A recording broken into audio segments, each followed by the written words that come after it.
आणि आता बातमी आहे पुण्यातून। पुण्यात परिचारिकांचं आंदोलन सुरू आहे।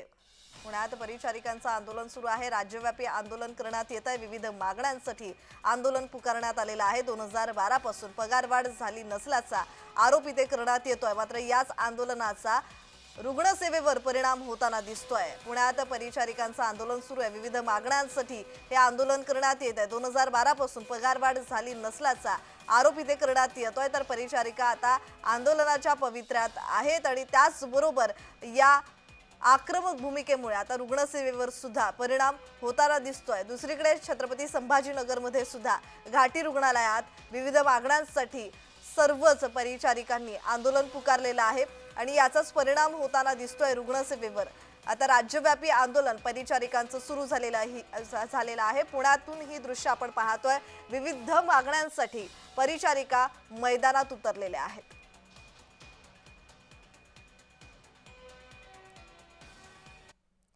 आणि या संदर्भात अधिकची माहिती देतात आमचे प्रतिनिधी रोहन कदम। रोहन, खरं तर विविध मागण्यांसाठी राज्यव्यापी आंदोलन पुकारण्यात आलेलं आहे। नेमक्या त्यांच्या मागण्या काय आहेत आणि दुसरं म्हणजे याचा परिणाम थेट रुग्णसेवेवर होताना दिसतोय। या संदर्भात अधिकची माहिती।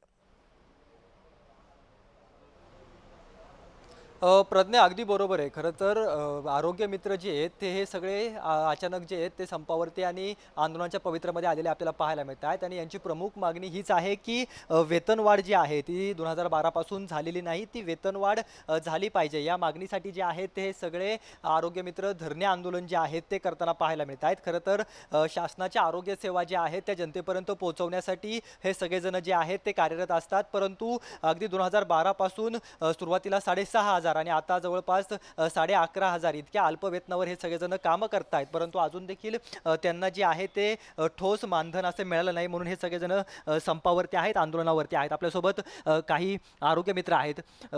किती वेतन मिळतं आणि या सगळ्या वेतनामधून घर चालवता येतं का? शक्यच नाही सर। सध्या वेतन आहे आम्हाला 11,500 रुपये। त्याच्यामधनं घर भाडं द्यायचं का किराणा आणायचा का काय करायचं? आणि एवढ्याच वेतनमध्ये आम्हाला परत ड्युटीवर असताना दुसऱ्या हॉस्पिटलमध्ये सुद्धा पाठवतात। ते स्वतः आमच्या स्वतःच्या पैशाने आम्हाला पेट्रोल टाकावं लागतं। तो तर अलाउन्स नाहीच भेटत। मग तुम्ही सांगा की 11:30 मध्ये घर कसं चालवायचं आणि चालेल का? तुम्हाला यापूर्वी सांगितलं होतं का की इतकं वेतन दिलं जाईल कामावर यायच्या वेळेस? त्या वेतनावरतीच तुम्ही नोकरी स्वीकारली होती ना?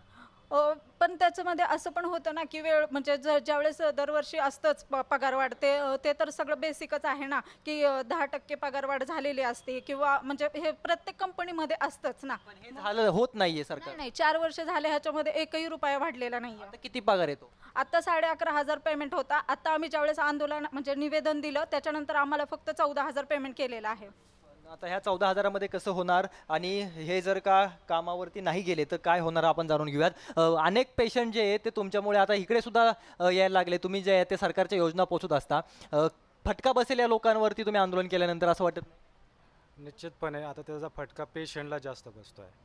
ॲक्च्युली मॅडमने सांगितलं की 14,000 पेमेंट केलं आहे, पण ॲक्च्युली 14,000 पेमेंट नाही आहे, ते 12,000च पेमेंट मिळते। कारण त्यांनी काय केलेलं होतं, जो एक बोनस मिळत होता वर्षातून एकदा, तो बोनसच आता त्यांनी ते प्रति महिन्याला द्यायला सुरुवात केली।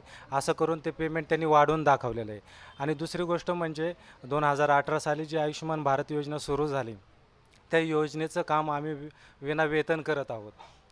त्याच्यामुळे त्या दोन्ही योजनेचं एकत्रितरित्या आम्ही 26,000 रुपयांची मागणी करत आहोत त्यांना। हे कधीपर्यंत आंदोलन तुमचं सुरू राहणार? जर का शासनाने हे सगळं मान्य नाही केलं तर आंदोलनावरती ठाम आहात आणि किती दिवस हे सगळं करत राहणार?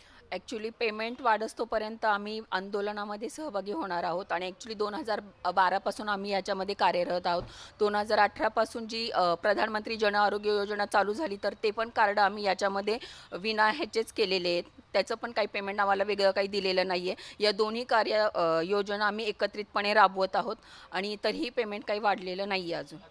तर प्रज्ञा, आपण बघतोय की हे सगळेजण जे आहेत ते आता आंदोलनावरती बसलेले आहेत आणि महिलांची संख्या जी आहे ती यामध्ये मोठ्या प्रमाणामध्ये आपल्याला दिसते। त्यामुळे हे आंदोलन नेमकं किती दिवस चालणार, या आंदोलनावरती काय तोडगा जो आहे तो मंत्र्यांकडून काढला जाणार, कारण का यांच्या आता घोषणाबाजी देखील आपण पाहतोय, कारण का यांची जी आहे ती संतप्त भूमिका आहे आणि यांच्याकडून आरोग्यमंत्र्यांना जे आहे ते आता विनंती केलेली आहे की पगारवाढ जी आहे ती झाली पाहिजे आणि जितके पैसे जगण्यासाठी लागतात तितका तरी वेतन जे आहे ते आम्हाला मिळाले पाहिजे, अशा प्रकारची भावना या सगळ्यांनी व्यक्त केलेली पाहायला मिळते। धन्यवाद रोहन, तुम्ही दिलेल्या आपल्या माहितीसाठी.